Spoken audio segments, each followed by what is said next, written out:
Hi everyone, this is Emily Leiphart here for Tailored Expressions, and in today's video I'm sharing projects using the Stencil Strips Freebie promo for October. If you purchase over $100 in the Tailored Expressions web store, you automatically receive 6 free stencil strips. Whether you're already a big fan of stencils or if you're new to stencils, these are fabulous additions to your crafty stash, especially for the holidays. I'm showing you 4 of the 6 stencils here, and I'll be using 3 of these on my 2 cards. The stencils themselves are 6 3/4 inches long, and the stenciling surface is 6 1/4 inches long. What this means is you can angle them on the longest edge of an A2 card, and it will stencil the entire diagonal length. They also work on 5-inch square cards, which are a popular size for holiday cards.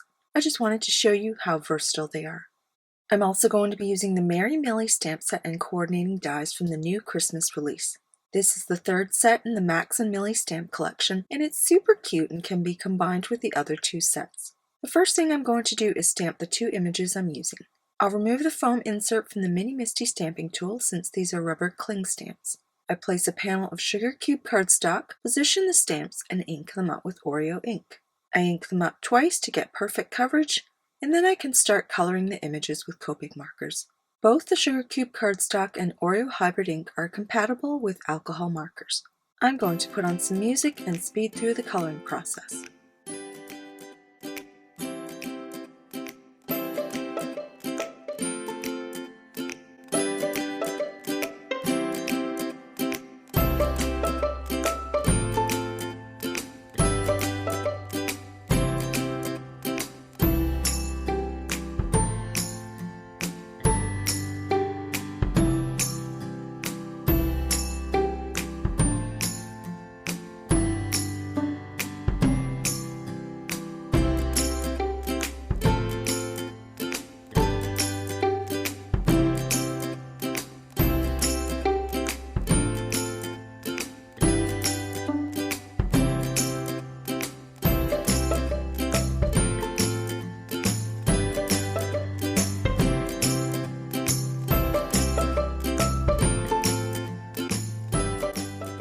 After the coloring is done, I die cut the images and here's how they look.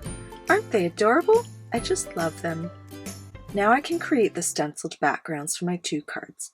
I start by taking a loop of washi tape and applying it to the back of my card panel, which is cut down to 4 inches by 5 1/4 inches. This way it doesn't move around when I'm stenciling. Next, I take the larger of the 2 rectangle masking stencils and place it over my panel, aligning it with the etched rectangles so I know that it's perfectly centered.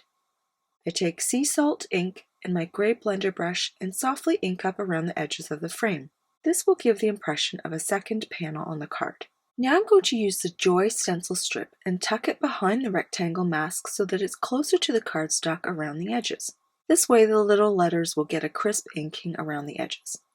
I angle the stencil, hold it down with washi tape, and place a scrap piece of paper over the bottom edge so I don't accidentally get ink past the edge of the stencil.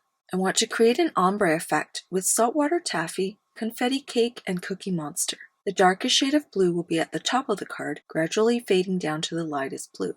I start with saltwater taffy at the bottom of the stencil, then switch to confetti cake, and finish with Cookie Monster. When I remove the masks, you can see the sea salt frame and ombre joy stencil. Now I'm going to use the Set the Scene Clouds stencils to create an anchor or snowy hills for Millie and her reindeer friend.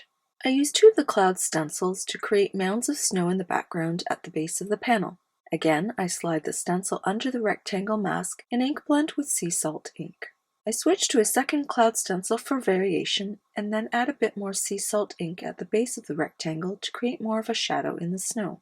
I also want to create a more subtle snowfall coming from the blue joy words, so I'm going to use the polka dot stencil strip. Again, I angle it just below the joy words, and this time I'm going to use the sea salt ink. I want to keep it very soft since I'll be stamping the sentiment on top of it. I'm going to use the 'Tis the Season to be Jolly sentiment, and since it's going on an angle to follow the stenciled joy words, I'm going to test it out first on a piece of acetate to make sure it's aligned. It's quite crooked the first time I do it, but this is why I'm testing it. I keep making adjustments until I get it aligned perfectly. Then I can remove the acetate and stamp it directly onto the panel. Now I adhere the panel to a watermelon card base, attach the images with sticky circles, and now my card is done. Here's a closer look at the finished card, with stenciled rectangle frame, angled joy stenciling, soft snowfall, and snow hills, plus the adorable image of Millie hanging ornaments on her reindeer friend, who's questioning whether the 5th ornament will fit on her antlers. They're just so cute! Moving on to the second card, I'm going to use one of the square windows masking stencils, and the same 3 blue inks from the first card to create the outdoor scene in the window. I start with saltwater taffy, and lightly ink blend around each window, laying more ink on the upper right-hand corner. After ink blending with saltwater taffy, confetti cake, and Cookie Monster, I wipe down the stencil so I can use the tree stencil without worrying that I'll bring blue into those trees. Again, I slide the stencil strip under the window stencil so it's closest to the cardstock and will get crisp, clear edges when ink blending. This time, I'll be using lime zest, pea pod, and cilantro to create an ombre effect in the trees, with the darkest shade at the bottom of the window. Since I want some trees showing in the upper 2 windows, I move the stencil up and ink blend another row of trees using lime zest ink. After doing the acetate test with this sentiment, I stamp it directly on the panel and now I can finish the scene. Millie and Santa look like they're floating in air above the sentiment, so I'm going to use neutral gray Copic markers to create an anchor in the form of shadows. This is very easy to do, and all you need is a few shades of gray to draw rough lines, then blend them together with the colorless blender. When that's done, I attach the panel to a confetti cake card base and adhere the images. I pop up Millie and Santa with sticky circles and attach the hearts with liquid glue. I use the negative from the die-cut panel to position the hearts as close to their original positions as possible before attaching them to the panel. Now my second card is done.